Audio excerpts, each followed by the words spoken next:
Señor Gumucio, comencemos por algo grueso, y es que me da la impresión, yo no sé si usted comparte el mismo criterio, de que nunca antes en la historia de la humanidad, y concretamente de la región latinoamericana, los medios de comunicación en general habían sido tan cuestionados por el poder.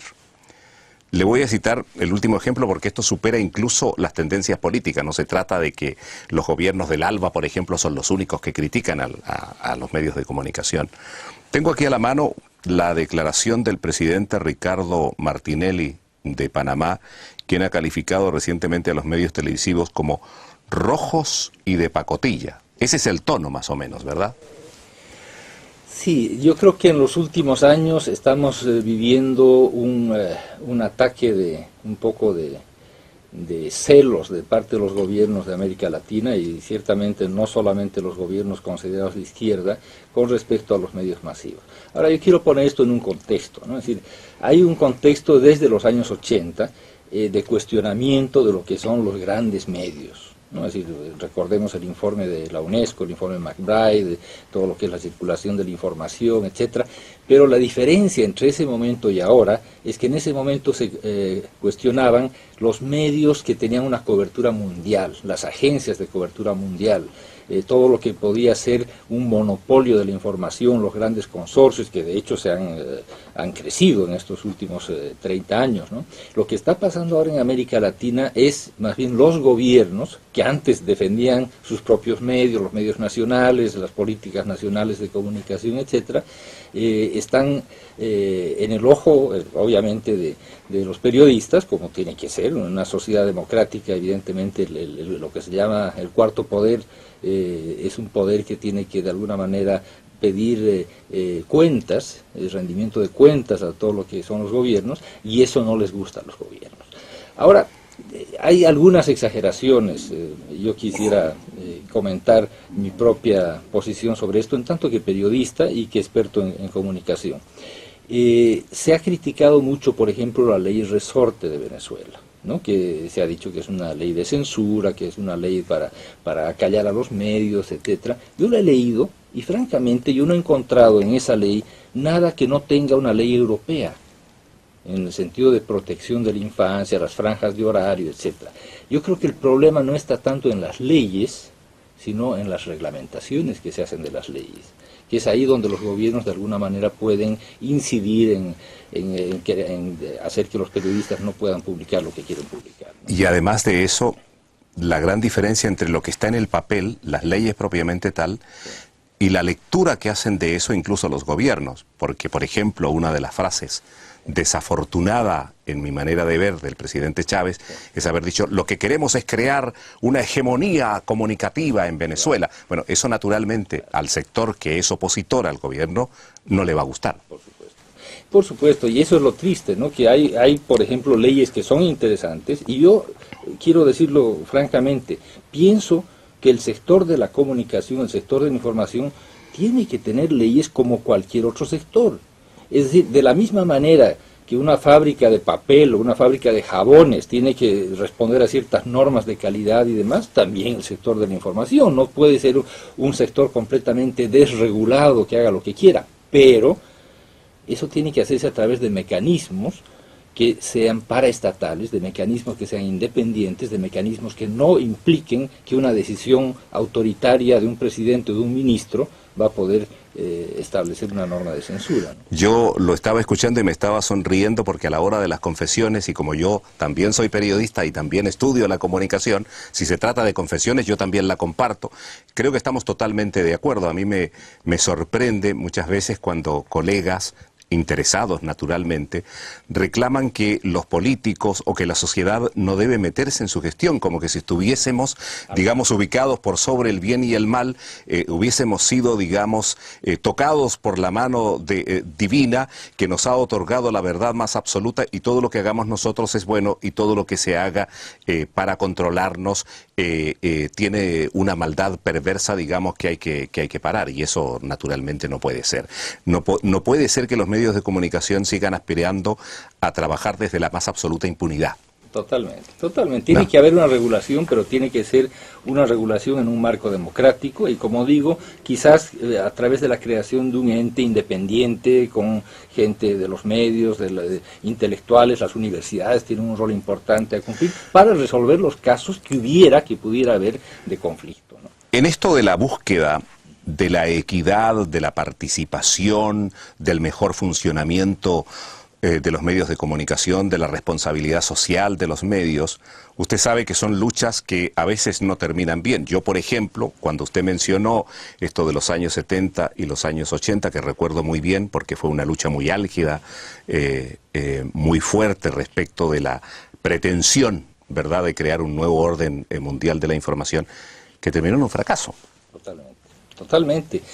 Y fue muy triste porque era un esfuerzo monumental. Se creó, por ejemplo, en América Latina la ALACEI, la Agencia Latinoamericana de Servicios Especiales de Información. Así es.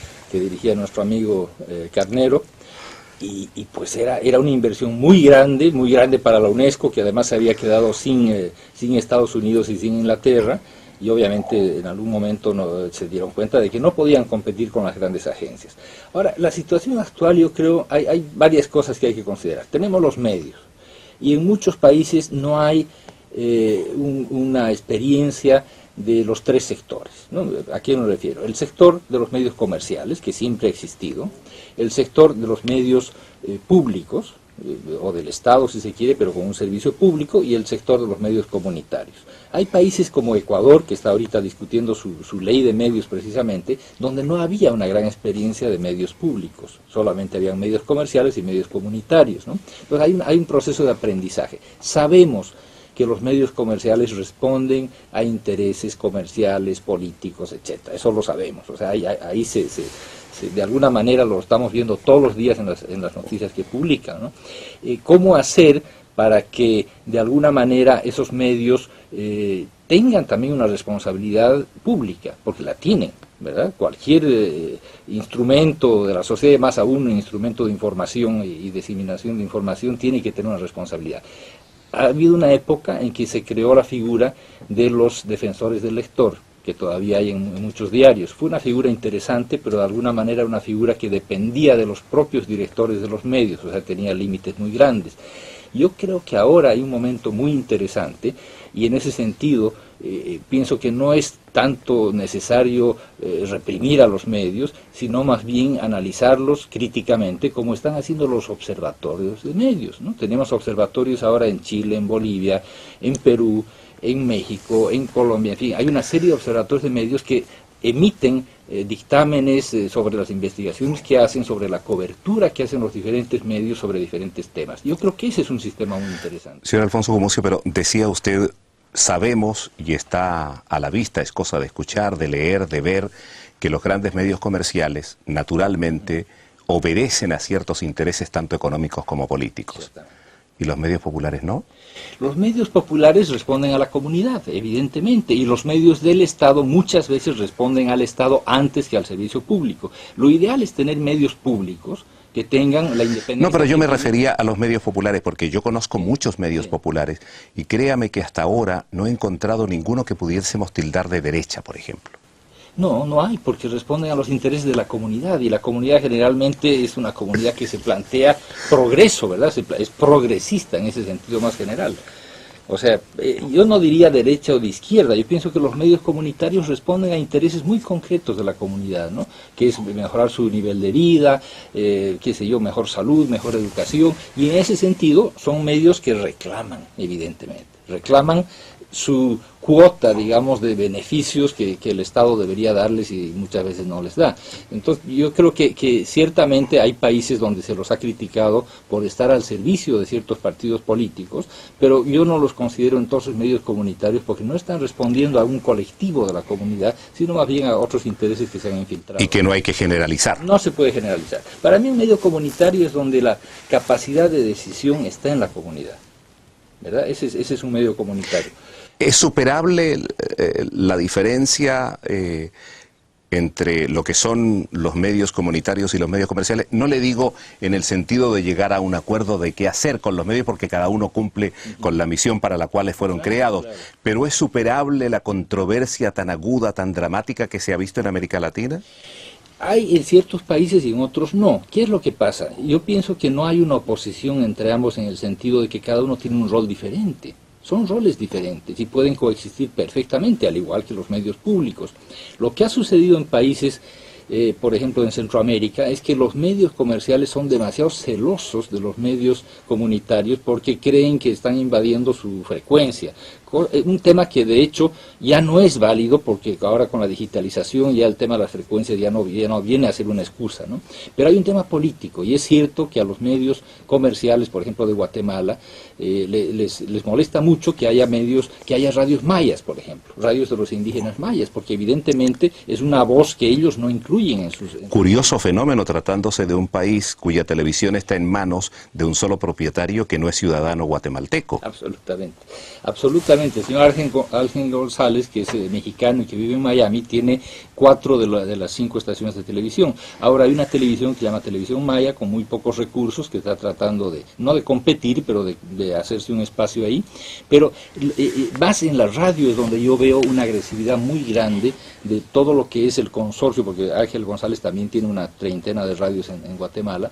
Este consorcio de radios de la Asociación de Radiodifusores de Guatemala, que es el único país donde yo he visto, por ejemplo, que emitan clips denunciando a las radios comunitarias y exigiendo al gobierno que las clausure, que aprecie a los directores, que se lleve los equipos, etcétera. Esa virulencia en el lenguaje yo no la he visto en otros países, ¿no? Y es una pena que, a pesar de que los acuerdos de paz en Guatemala establecen que las comunidades mayas tienen que tener sus propios medios de comunicación, el gobierno no ha podido apoyar esto, facilitar este proceso, porque el sector privado se opone. Y así en otros países, ¿no? Tomo otro aspecto de carácter internacional, ya que estamos tocando diferentes realidades. Señor Gumucio, hubo una época significativa de la historia de América Latina, con o con menor razón, en la cual todos los males se le achacaban y se le siguen achacando de alguna manera al gobierno de los Estados Unidos. Y así como se ha dado en política, en comercio, también se dio en el campo de la comunicación y de la cultura. ¿Sigue siendo tan así hoy día? No creo. Yo creo que la intervención de Estados Unidos era obvia, directa, brutal en los años 60. Evidentemente toda la revolución cubana planteó una posición muy rígida, muy dura de Estados Unidos, que obligó primero a todos los países de América Latina, salvo México, a romper con relaciones diplomáticas y comerciales con Cuba, y evidentemente se tradujo también en golpes militares en todo el continente. Esa triste historia que ya la conocemos y en la cual Estados Unidos tendría mucho cuidado en meterse ahora de nuevo, ¿verdad? Ya la opción militar creo yo que no es una opción, y yo creo que la experiencia de Honduras tiene que enseñarnos algo, ¿no? Yo creo que Estados Unidos está siempre presente. Es decir, no vamos a engañarnos y decir que ya no hay agentes de la CIA en las embajadas de Estados Unidos en América Latina, siempre los hay. Pero yo creo que ahora es más un tema de análisis político, de crear alianzas, de tener gente infiltrada en ciertos lugares para manejar mejor información. Yo no creo ya en una intervención tan directa de Estados Unidos en nuestros países, ¿no? Porque además los intereses son relativos. Hay países donde los intereses son mucho más grandes. Colombia es un ejemplo evidente, sí, no lo podemos negar. ¿Y en la comunicación, como yo le preguntaba? Yo creo que la comunicación ahora no tiene intereses directos Estados Unidos en la comunicación, son más las grandes empresas privadas. Ángel González ha estado comprando medios no solamente en Guatemala, ha comprado medios en Chile, ha comprado medios en Argentina, ha comprado en varios países, ¿no? O sea, es más a nivel de los grandes consorcios comerciales que esto está sucediendo, ¿no? O el país, las inversiones del grupo del país en América Latina han sido también grandes, ¿no? Yo creo que ha cambiado mucho eso, ¿no? Pero muchas veces el lenguaje queda el mismo, ¿no? Porque ¿y cuán significativo es el hecho de la presencia de estos grandes consorcios internacionales como Ángel González, como Prisa y otros en el continente respecto de la contribución o obstáculo para el desarrollo democrático? Yo pienso que es difícil generalizar, ¿no? Yo creo que ha habido un caso muy claro, que es el caso de Argentina, ¿no? Así con todo el enfrentamiento que ha tenido la señora Kirchner con el Clarín.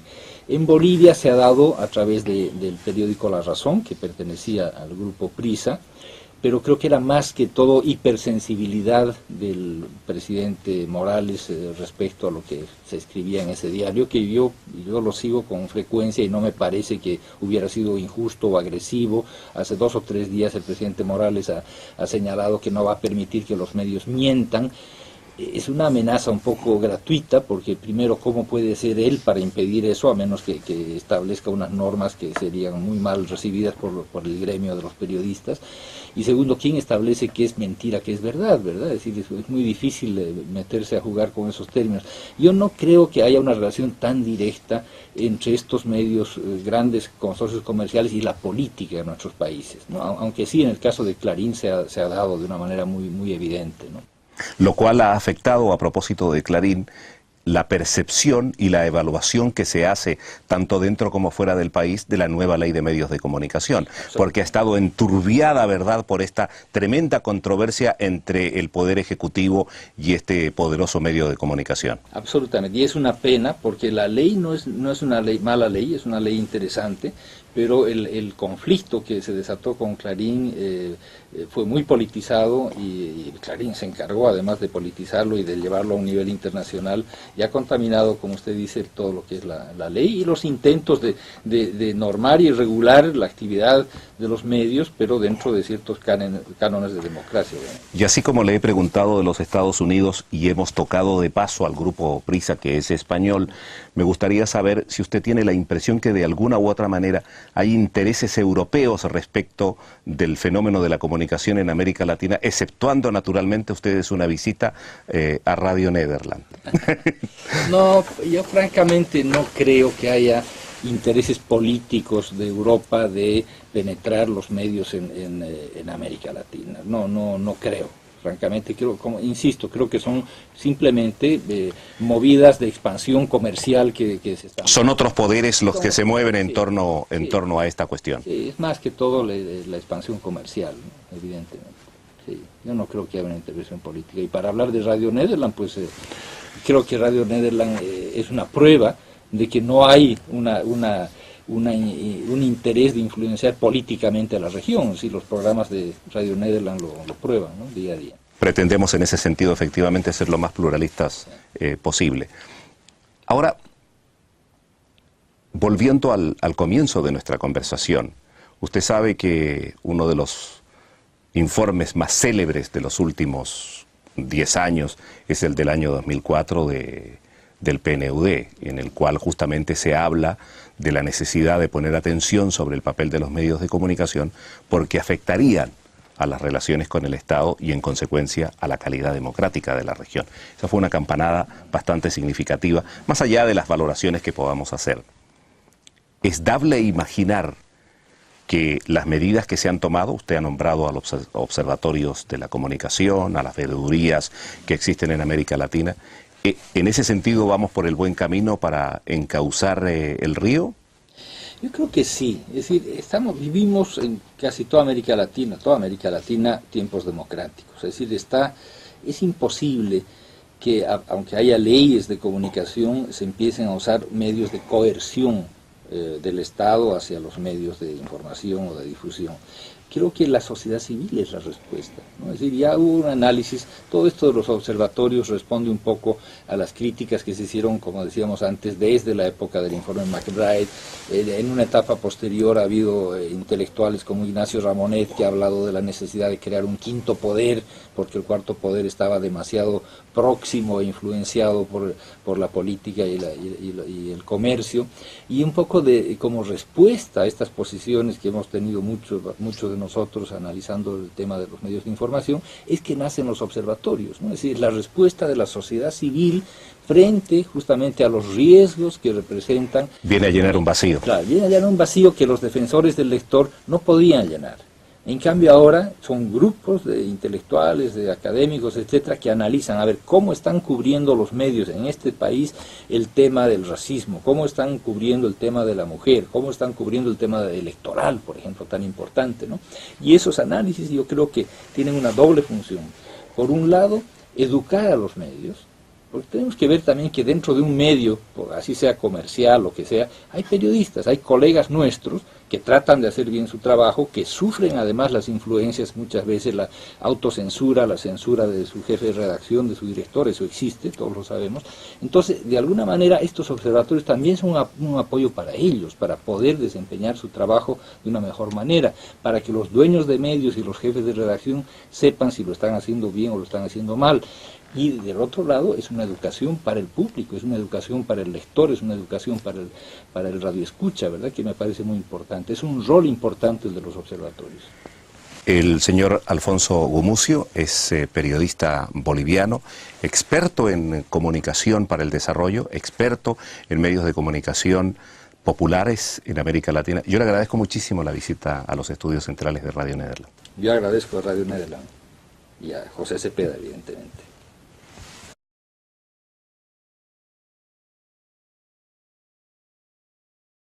Recordemos el informe de la UNESCO, el informe McBride, de todo lo que es la circulación de la información, etcétera.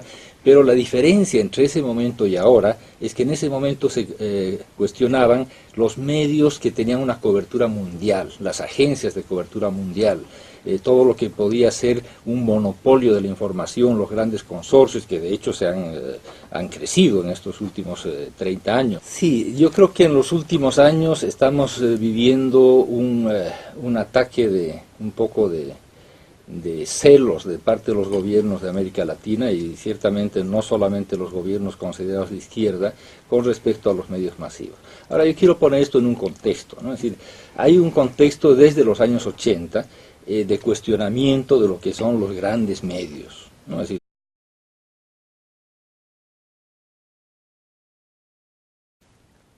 señor Gumucio, comencemos por algo grueso, y es que me da la impresión, yo no sé si usted comparte el mismo criterio, de que nunca antes en la historia de la humanidad, y concretamente de la región latinoamericana, los medios de comunicación en general habían sido tan cuestionados por el poder. ¿no? Lo que está pasando ahora en América Latina es más bien los gobiernos que antes defendían sus propios medios, los medios nacionales, las políticas nacionales de comunicación, etcétera, están en el ojo, obviamente, de los periodistas, como tiene que ser, en una sociedad democrática, evidentemente lo que se llama el cuarto poder es un poder que tiene que de alguna manera... Le voy a citar el último ejemplo porque esto supera incluso las tendencias políticas. No se trata de que los gobiernos del ALBA, por ejemplo, son los únicos que critican a los medios de comunicación. Tengo aquí a la mano la declaración del presidente Ricardo Martinelli de Panamá, quien ha calificado recientemente a los medios televisivos como rojos y de pacotilla. Ese es el tono más o menos, ¿verdad?